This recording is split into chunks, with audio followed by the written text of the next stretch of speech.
I'm Oral Hershiser, and I am on Blue Review.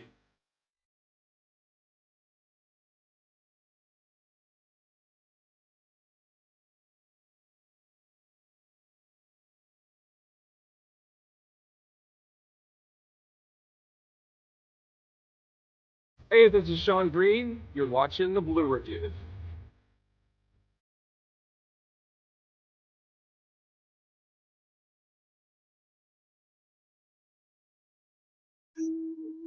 He's winning Bindi here on a Thursday morning. Welcome everybody to the Blue Review. Blazers.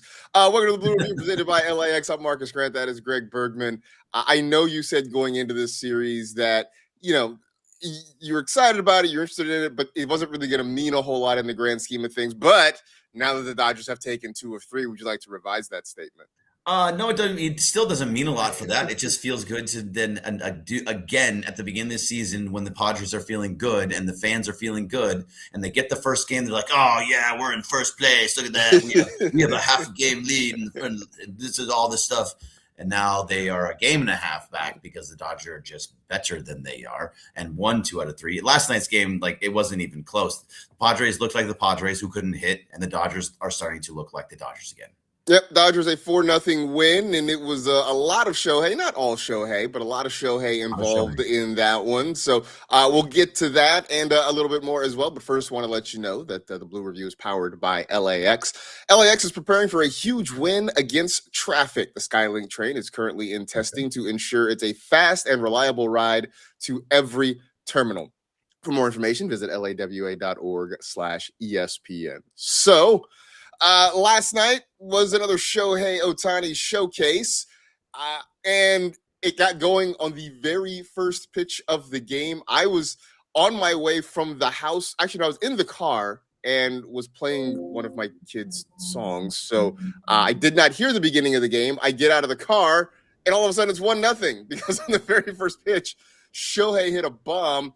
And so I guess the question, Greg, is should he have just been going 2 ways all the time the last few starts that he pitched? I mean, the way they're doing it the way they're going to do it, and it's fine. Like he needed the day off, and actually, those 2 days off. I'm glad that you mentioned something because Chad Moriyama on Twitter put it together. So since Shohei Ohtani got 2 days off from hitting, he is slashing 478, 586, 870 for a 1.456 OPS, and Dodgers are 7-1 in that time. Like just ridiculous numbers ever since he got those 2 days off. So if that's what it took for him to be turned back into Shohei at the plate, then that's what it took to get Shohei at the plate. He needed to focus on the pitching to get himself right. He needed to focus on, he wasn't able, he even said it, it's hard to focus on hitting and pitching at the same time when you're struggling at the plate. When you're not struggling at the plate, it's easy when you're not pitching at the same time. So he was able to focus for those 2 days off from hitting, and look at that. Shohei again, including hitting a home run, and it was a blast too. So, like when he hits shots sometimes, the way he swings the bat and it hits, you're like, oh man, that's gone. The word that comes to mind is majestic. Yeah. That is what they look like generally when he hits them. There it is, the swing, stands there. Although I'll say this, Jackson Merrill had a shot. He did. It just went right over the glove. A touch too far for him to get there, but he had a shot. And, look, this is considering Mookie Betts has been robbed of home runs in that park on multiple occasions. Actually wasn't there. No, it was at Dodger Stadium when he got robbed. Yeah, it was against the Padres. Either way, it was good to see him get off the not off the schneid, but show some power, because that's, of everything that's been happening, that's kind of the one thing that has been missing.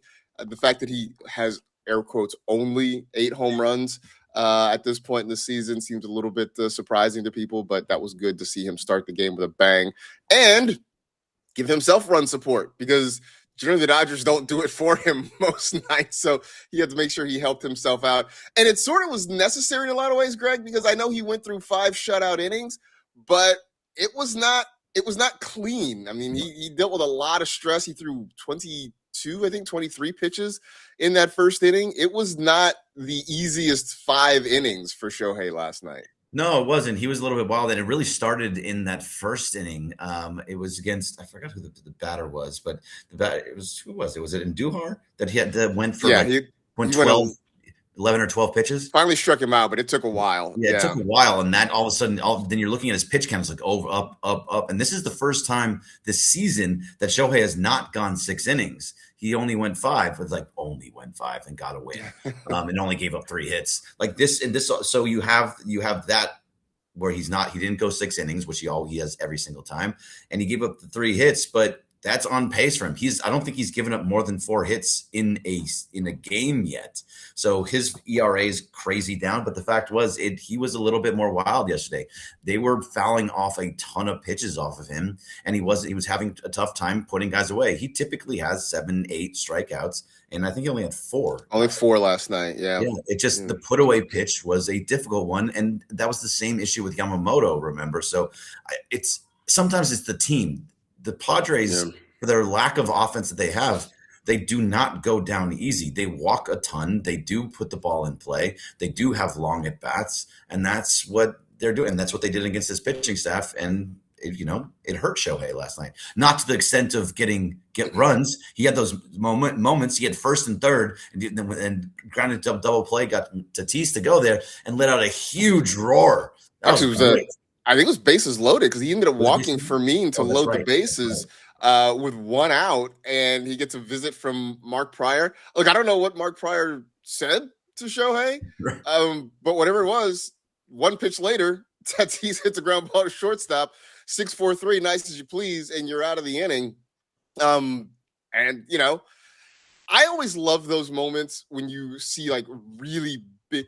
We talk about Shohei and the faces he makes, and they're kind of funny, and he's very expressive. But when you get really emotional Shohei, when he gives you the screams and the yells and that sort of thing, that's the Shohei I love seeing, because generally he's pretty buttoned down. So you could kind of tell that he knew that it was not his best outing, that he was sort of struggling with his command. He was struggling to put guys away. And so to get out of that situation without a run was a big deal. So that was kind of cool to see. Yeah, and I love the Shohei showing emotion. I mean, I'm sure he did it a little bit in Anaheim, but again, minor leagues. But who was watching that? Yeah. So. Right, yeah, no one's watching it. But he's doing a lot of things. He's making facial expressions when he's like, there's memes going around where he looks like like a turtle or something like that, where he's like, what's going on here? And like looking around, making faces. And now he's showing the emotion on his face. I love it. I think that's great that he is so comfortable that he can do those things and show that he has. A lot of times superstars don't. And he is very much showing his emotion and letting it out on his sleeve. JF in the chat brings up an interesting point too. Shohei seems pumped up. I believe he hasn't forgotten getting beamed by them. You do wonder, does that, obviously he's not going to throw at anybody. That's not the point. But you do wonder if he still carries a little bit of a grudge after what happened last year. I mean, there is beef between these two teams. That's what we talked about yesterday, about whether or not they are a rivalry. And like for the players right now, yeah, I think there is a situational right now rivalry like we talked about. And I mean, there's no Mike Schilt anymore to be upset with him, but for the most part, I love the line. But this is, I'm sure he remembers everything. All great players do. Maybe he's just not as crazy about it as Michael Jordan was, and I took that personally. But he does hold on to things, as you can tell. But also, Michael Jordan, admitted in The Last Dance that sometimes he would make things up just to get offended for about motivation. Yeah. Which if I'm the guy who's suddenly getting 35, 40 points dropped on my head for something that Michael made up in his own mind, I think I would take that personally. Not that I could do anything about it or anything like that. The rest of the offense, it was a night where they scored 4 runs. They had 10 hits, and I was thinking about this during the game and a little bit after the game, because they missed opportunities. There were plenty of times they had guys on base all throughout the series. In fact, they had guys on base all over the place. Didn't score a ton of runs, shut out the first night, 5 the second night, 4 last night. So the 9 runs in 3 games. Missed a lot of opportunities. How much of that is them just sort of missing chances? And how much of that is a Padre pitching staff that's actually really good? Part of the reason the Padres are winning these games is mostly because they're pitching well. I feel like some credit should go to the Padre arms for just being able to pitch out of tough situations. I mean, to quote you, yes. It's both. It is very much both of those. They did not take advantage of those opportunities, and it was because of the Padres pitching staff. The Padres pitching staff is very, very good. That is the strength of their team right now. And I'm sure at some point they're gonna come. The hitters are going to start coming back to who they are. Manny Machado will go back to who he is at some point. Probably Tatis will hit a home run at some point. You got to believe that's going to happen eventually. At some point. I mean, and Miguel Andujar is having a great series and a great year so far. Gavin Sheets was the player of the week. So those guys will start to figure it out. But their pitching staff is really good. And if you get to their bullpen, it's even better. So their bullpen is one of the best in baseball. I don't think we scored off of their bullpen last night. We did. No, not last. No, actually, they did. Yeah, because Teo hit the home run. Yeah, that's right. In the top of the ninth inning off Mari and Nakanikino. And then, but besides that, their bullpen is strong. Our bullpen has just been better. But you do have to give credit to the Padres pitchers. It's also, this is a thing that's been happening for the Dodgers for quite some time now, where they cannot get runs and get hits with runners in scoring position. It's been that way for years, and I think that's just a league thing too. Yeah, that's another one that I go back and forth on, because you always see the stat. They'll post a stat about the Dodgers hitting 269 with runners in scoring position. It'll be like second in Major League Baseball, and then we watch them on a daily basis, and you're like, how? Because it just feels like somebody's hitting into a double play, or they're hitting a pop up to second base, and it just doesn't seem to compute. But I'm sure if you kind of stand back and look at it, it does make a little bit more sense. But it is definitely a thing that is frustrating, because it felt like there were times last night when they really could have broken the game open. I mean, they got to 3-0, and it was still runners on the corners with one out, and then Pages hits into the double play to end the inning. Or there were other times where they get a leadoff double and they just couldn't find a way to bring him in. So it felt like that what ended up being 4-0 probably could have been 6 or something like that. But now I'm just nitpicking, because I'll take 4-0. Yes, exactly. It's like backup second basemen. But I mean, at the same time, we forgive Pages because he had that amazing at bat against Mason Miller the night before, which Freddie Freeman after the game said it was one of the best at bats he's ever seen live and in person. So you got to imagine how good that at bat was to us. If it was that good of Freddie too, pretty crazy. And it wasn't even just the 10 hits. They had 6 walks yesterday too. So that means that you had 16 base runners and you only scored 4 runs. That's not great efficiency, but I think they'll be fine. And then you do have to give credit to the bullpen. Now you have to be able to. We talked about it a lot, Marcus, where was this just a Giants thing, the Angels thing, how bad they are that they scored all those runs? They won the games, and they were getting on base and they were getting hits. So I don't think it was just based off of that. I think they are back to being kind of the hitting team they were. They now have to go to Milwaukee and prove it there as well. Yeah, they got to go to Milwaukee, and the Brewers are hot. They just swept the Cubs at Wrigley. Kyle Harrison pretty much shut down the Cubs offense last night. So it's a good Brewer team that sort of has had to be, because the National League Central is an absolute just a melee right now. Every team is above 500 right now. Getting swept, or the Cubs still are there? Cubs are there. They're 29 and 21. Oh, yeah. They're a game and a half back right now of the Brewers. So that hold of even the Pirates, who are inconsistent at best, a game over 500, just 5 games out. So everybody in the NL Central heading into Memorial Day weekend is very much alive and very much in play for the playoffs right now, as opposed to the AL West, where everybody's below.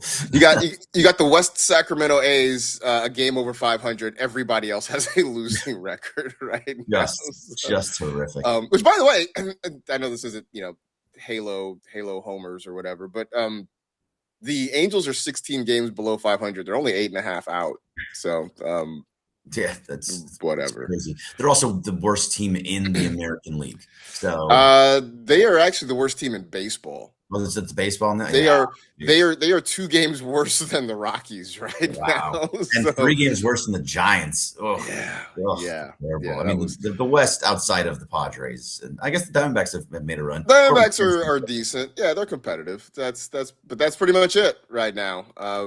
So this is I don't know. We'll see how it goes as we get further into the season. I want to talk about the Dodger bullpen because they have been fantastic. They are on a run of what is it? Is it 30 innings now? Is it 30 29 or 30? I keep getting it messed up because I think it was 25 going into the game, and then they had 4. So they had 4, so they'd be 29. Yeah. Math. Well, I thought it was 23 yesterday, so it's yeah, I was with you. I don't know. Anyway, the point is they haven't given up a run in a while, and yeah, some of that is because they're playing teams that couldn't hit water if they fell out of a boat, but some of it is because they're really, really pitching well. I held my breath again for Enriquez last night because he came in and faced the heart of the order and got a strikeout, didn't give up a run, was clean. I was mostly nervous, Greg, because I said good things about him on yesterday's show, so I was afraid it was going to blow up in my face. But the bullpen as a whole has been just lights out for a couple weeks now. Actually, most of the season, but especially the last couple weeks. No, I think they are now. It was the best team in the best bullpen in baseball, I believe. It was the Padres and then the Dodgers, and I think with this streak of 29, the Dodgers have gone the other way, and with the Mason Miller and the Marcinaccio. I don't know. Marinaccio. You say it, tomato. It's there. I think it's switched at this point. I think the Dodgers have the best bullpen in baseball now, and it's been like that basically the whole year. They have been a strength of this team. And, we talk so much about how from year to year, bullpens are so volatile and so different. And the Dodgers bullpen when last year it was the absolute Achilles heel, it was not. It was their strength 2 years ago, Achilles heel last year, and then now it's a strength this year. It's just so weird how it all kind of plays out. Relievers are weird. Relievers are volatile, and they've been great. Tanner Scott's been amazing. I mean, Blake Tren's been a little bit up and down, but he was good, really good last night. You can't really. I hope Dreyer comes back soon, but at the same time, Kyle Hurt has stepped in and been fantastic, giving up only 1 run, and that 1 run was his first outing of the season. Yeah, and we talk about Hurt. He was another guy who pitched out of a jam last night. He had first and third with 1 out, was able to get a double play ball and get out of the inning as well. So he's been really good out of the bullpen. The other thing that's been really interesting the last 2 nights, Will Klein at the end, the 9th inning. He had the save 2 nights ago, was in line he was going to get a save opportunity potentially last night until Teo hit the home run in the top of the 9th inning, and that sort of wiped that out. But there's been a shift, a little shuffling in the trust tree. Will Klein, a guy who, remember, like last year before his World Series outing, had never thrown more than an inning at a time, and certainly not in a high leverage spot. I don't really know what to say other than it's an amazing development. I'm excited about it. I think he's earned it, but I didn't see this coming in any way. I love it so much. It just goes to show you that when you give a guy an opportunity in a huge spot, in a World Series spot, going 4 innings in an 18-inning game, that at some point that can lead to confidence and who he is. I mean, I'm not saying he wasn't confident before, but he just wasn't this guy. When he goes out there, you feel like it's lockdown when he goes out there, and the Dodgers keep finding these guys out of nowhere. Nobody had heard of Will Klein before last year. And then nobody, and even when he came out in that game 3 for the 18-inning game, you're like, Will Klein is coming out here. This is what we're doing. We're putting out Will Klein. And he goes 4 innings, and now we're like, hey, yeah, all right, here comes Will Klein. It's all that it takes sometime is just that opportunity. And look at this dude throwing 99 miles per hour. He's been fantastic. And to put him at the back end of the bullpen now, that's a huge step. That's a huge step. Yeah, because I honestly have been surprised seeing Trinan in the 7th and, seeing at some point Tanner Scott in the 8th inning. I had just assumed, I think a lot of us assumed that when Edwin Diaz went down, that Tanner Scott was the guy to slide in there into that 9th inning. I don't think anybody saw Will Klein coming, but he's done an excellent job. and definitely gives Dave Roberts more options in the meantime while they're waiting on Edwin Diaz to come back. So we'll see. By the way, I mentioned this to you guys in the chat. Tarek Skubal is going on a rehab assignment so fast. And I mentioned it because he's maybe 3 weeks, less than a month, I think, removed from surgery.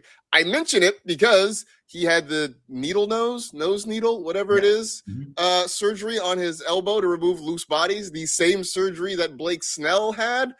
I'm not sitting here telling you that Blake Snell is going to be rehabbing in a month, but it gives me hope. It gives me optimism that maybe Snell's not going to be out as long as we had originally hoped or feared or thought.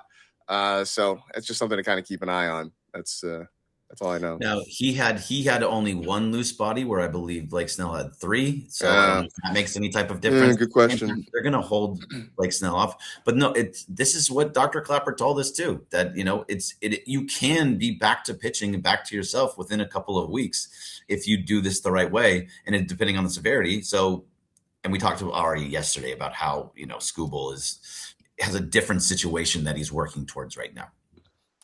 Yeah, definitely. He's a little bit more motivated to get back for financial reasons, let's say, as opposed to Blake Snell, where the Dodgers want him back for October reasons, which is sort of different, slightly different. Can I give you a couple things from the chat? So JJ Reddick, taking it a little bit back to the tomato. He said there was an Olmedo Signs reference with the tomato talk, which I love that.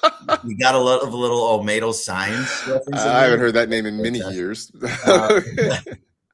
And then Michael Brown brings up what you got to say about Tucker and Kim. I don't know if you want to do that now, but we did have a villain conversation on DeMarco and Travis yesterday. Oh, well, Tucker, I think, is safely off the list now. He was yours. He was that's where he was very nearly. I was about to pronounce that, and then he got the game-winning base hit, the little flare, and he's picked it up since then. So Tucker, I think, is marked safe from villain status at this point. Yeah, you got it. It was, we were talking about it. It's really hard to find someone on this year's team because you're coming off the 2 back-to-back World Series championships. And most of these guys have been here. So it's like, you can't be mad at any of these guys. You can't call any of these guys villains because they just won you 2 World Series. And so you know who they are. Even with Teo struggling last year, you're not going to give it to Teo, who also hit a home run yesterday. So you have to find it somewhere else. It's not going to be the bullpen. We just went through a whole talk about how the bullpen's the best in baseball. And there's a 29 scoreless inning streak. Can't go there. So you have to find somebody. My guy, and it's not great for my household, and I'm not even there. I don't even think I want to do it. Like, I feel like it's almost forcing it, but I have to go by what's frustrating me. And every time I see Ha-Seong Kim at the plate, I start to get frustrated. And because he swings at everything, he swings high, he swings low, he swings inside, he swings outside. And so he got a hit last night, and he's going to be okay. But he's also may not be around much longer with Tommy Edman having a rehab assignment next week, unless it's Espinal. I mean, I don't know how much you're going to see of Ha-Seong Kim. So is it even worth it to go with him? Not really. To me, he sort of is what he is. Right? He's going to always be a project at the plate. I think for the most part, he's good. He's really good defensively. I just kind of accept it for what he is. When he gets hits, that's great. That's so and for you, for peace in your home, you should probably not. Yeah, well, yeah. If anybody doesn't know, my girlfriend is Korean, and Ha-Seong Kim is Korean, and when I mentioned it to her last night, she goes, "I mean, that's fine if you want to fight the rest of the year. Cool. You can do that if you'd like to." Yeah. Just for your own tranquility at home, you should probably not do that. I'm just saying. So then I was thinking, okay, if I even wanted to have one, it's really not going to be Blake Snell. He was great in the playoffs last year. He's hurt, and I get it, the hurt. I think if it's going to be anybody, it's Tyler Glass now. Yeah, I think villain is hard. That's kind of elevated status. It's more irritant, I think, is what villain is. It was what Glass now is for you. Because this is like an ongoing thing too. This is not just a this year thing. This goes back as long as he's been a Dodger. And he's a back-to-back World Series champion too. I know he didn't pitch in 2024 in the playoffs, but Yeah. Contributed to 2 World Series teams. How do you do that? I don't know how to do it. So, Wow, this could be a first. Might go a year without a villain. By the way, that's fine. That's fine. I love that the chat has turned into like a name some guys session. I see Scott Radinsky, Takashi Saito, Todd Zeal. Radinsky, wow. Todd Zeal, Darren Dreifert. Is there any more? Yeah, there's some. Jonathan Brooks, Orlando Hudson, Pedro Borbon, Mine Bradley. Okay, I always go with the same guy when we play this game. Hiram Bocachica. Wow, I love the name. He wasn't amazing.